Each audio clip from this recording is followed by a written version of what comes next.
सूरज की पहली किरणों के साथ जंगल की हरियाली और झरने का पानी चमकने लगा।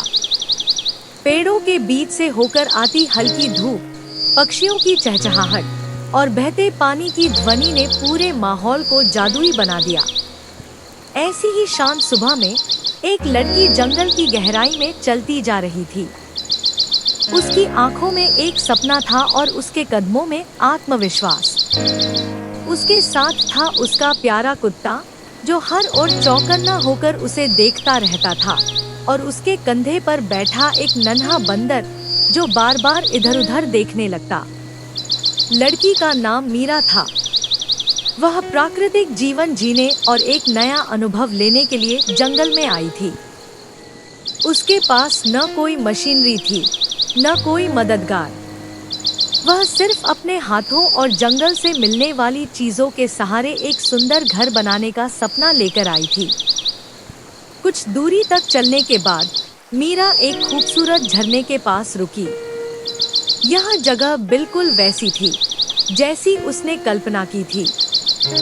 बहते पानी की मधुर ध्वनि, चारों ओर बांस के लंबे पेड़ और हरे भरे पत्ते।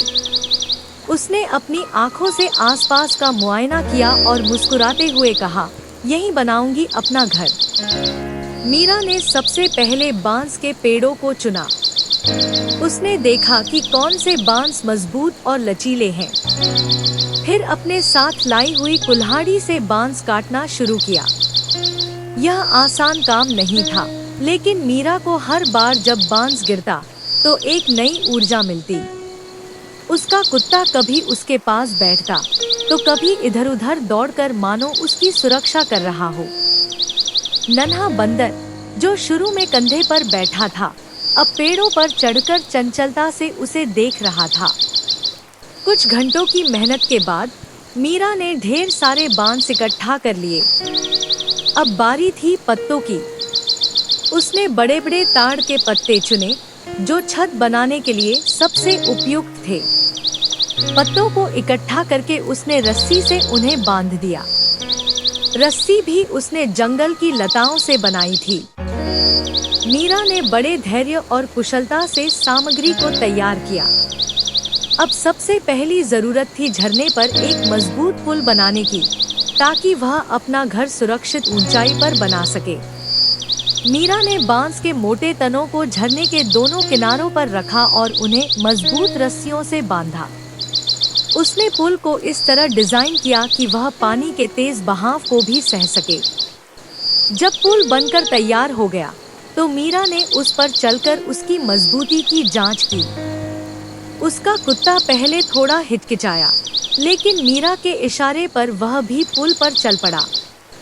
नन्हा बंदर अपनी चंचलता में इधर उधर कूदता रहा। पुल मजबूत और टिकाऊ था। अब मीरा ने सोचा, अब समय है घर बनाने का। मीरा ने पुल के बीच में बांस की दीवारें खड़ी करना शुरू किया। उसने बांस के तनों को इस तरह से काटा और बांधा कि वे एक दूसरे के सहारे मजबूती से खड़े हो सके। घर का आधार बनते ही उसने दीवारों के लिए पतले बांस का इस्तेमाल किया। छत बनाने के लिए उसने ताड़ के पत्तों को बांस की छड़ों पर बांधा। ताड़ के पत्तों से बनी यह छत इतनी घनी थी कि बारिश का पानी भी अंदर न आ सके। दीवारों के साथ साथ छत भी पूरी हो गई, तो घर ने एक सुंदर रूप ले लिया। मीरा ने घर के अंदर फर्श पर सूखे पत्ते बिछाए और उन्हें मुलायम घास से ढक दिया। उसने एक कोने में अपनी छोटी सी रसोई बनाई, जिसमें लकड़ियों का चूल्हा था। यह घर भले ही साधारण था, लेकिन इसकी सादगी और प्राकृतिक सौंदर्य इसे खास बना रहे थे। घर तैयार होने के बाद मीरा ने सोचा, अब समय है खाना बनाने का। उसने पास ही लकड़ियां इकट्ठा की और चूल्हा जलाया। उसके पास जंगल से इकट्ठा की गई कुछ जड़ी बूटियां और खाने की सामग्री थी। उसने चूल्हे पर खाना पकाना शुरू किया। नन्हा बंदर पास बैठकर बड़े ध्यान से देख रहा था, मानो सीखने की कोशिश कर रहा हो। कुत्ता थोड़ा दूर बैठा था, लेकिन उसकी आंखें भी लगातार मीरा पर टिकी थी। जब खाना तैयार हो गया, तो मीरा ने अपने साथियों के साथ मिलकर खाया। उसने अपने प्यारे कुत्ते और नन्हे बंदर को भी खाना खिलाया। वे तीनों झरने के किनारे बैठकर शांति और खुशी से भोजन का आनंद ले रहे थे। सूरज ढल चुका था। आसमान में तारे झिलमिला रहे थे और जंगल में हल्का अंधेरा छा गया था। मीरा अपने नए घर में गई। उसने देखा कि उसका कुत्ता पहले ही घर के अंदर जाकर आराम से लेट चुका है। नन्हा बंदर भी अब थक कर उसके कंधे से उतरकर उसके पास आ गया। मीरा ने अपने बिस्तर पर लेटते हुए सोचा, यह घर भले ही साधारण है, लेकिन इसकी सादगी में एक अद्भुत सुख है। यहाँ मैं प्रकृति के सबसे करीब हूँ। उस रात झरने की आवाज और जंगल की हल्की सरसराहट ने मीरा, उसके कुत्ते और नन्हे बंदर को एक गहरी और शांत नींद दी। अगली सुबह सूरज की रोशनी ने घर के अंदर झांककर सबको जगा दिया। मीरा उठी और झरने के पानी से हाथ मुंह धोया। उसका कुत्ता चारों ओर दौड़ने लगा और नन्हा बंदर मीरा के साथ साथ चलने लगा।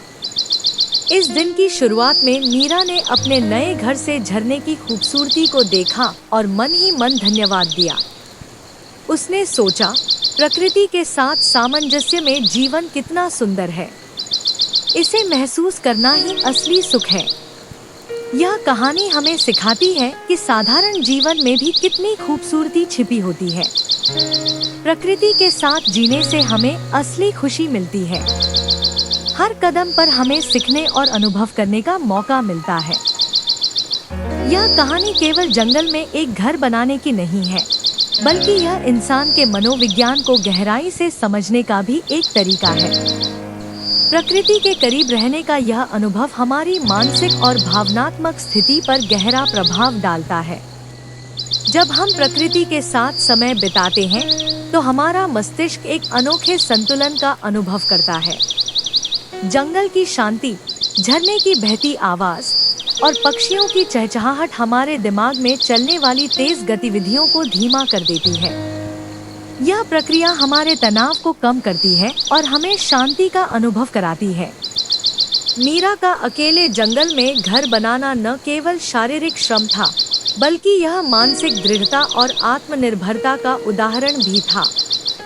जब उसने अपने हाथों से घर बनाया, तो वह प्रक्रिया उसके दिमाग को सशक्त और संतुलित कर रही थी।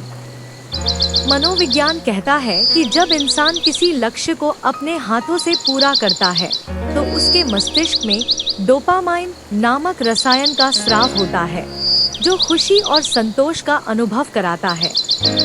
इस कहानी का एक और मनोवैज्ञानिक पहलू है अकेलेपन को आत्मजागरूकता में बदलना। जब हम प्रकृति में अकेले होते हैं, तो हमारा ध्यान बाहरी दुनिया से हटकर हमारे भीतर की दुनिया पर केंद्रित हो जाता है। यही आत्मजागरूकता हमें अपनी कमजोरियों और क्षमताओं को समझने का मौका देती है। मीरा का जंगल में अपने कुत्ते और नन्हे बंदर के साथ समय बिताना यह दिखाता है कि कैसे इंसान के भीतर सहानुभूति और कनेक्शन की भावना विकसित होती है। मनोविज्ञान के अनुसार इंसान जब जानवरों के साथ समय बिताता है, तो यह उसकी सहानुभूति और सामाजिक जुड़ाव को मजबूत करता है। मीरा का घर साधारण था, लेकिन उस घर में उसने जो संतोष पाया वह अनमोल था। मानव मनोविज्ञान कहता है कि जब हम अपने जीवन को सादगी के साथ जीते हैं, तो हम अपने अंदर गहरे संतोष का अनुभव करते हैं। आज के व्यस्त जीवन में हम लगातार अधिक पाने की होड़ में लगे रहते हैं, लेकिन इस कहानी से हमें यह समझने को मिलता है कि खुशी पाने के लिए बहुत कुछ होना जरूरी नहीं है। हमारे पास जितना है, अगर हम उसे अपनाना सीखें, तो जीवन खुद ब खुद संतोषपूर्ण हो जाता है। मनोवैज्ञानिक शोध बताते हैं कि प्रकृति में समय बिताने से हमारी रचनात्मकता बढ़ती है, अवसाद और चिंता कम होती है और हमारा ध्यान केंद्रित करने की क्षमता बेहतर होती है। मीरा ने जब झरने की आवाज, बांस की सरसराहट और ताजे पत्तों की महक को महसूस किया, तो वह केवल एक घर नहीं बना रही थी, बल्कि अपने मानसिक स्वास्थ्य को भी मजबूत कर रही थी।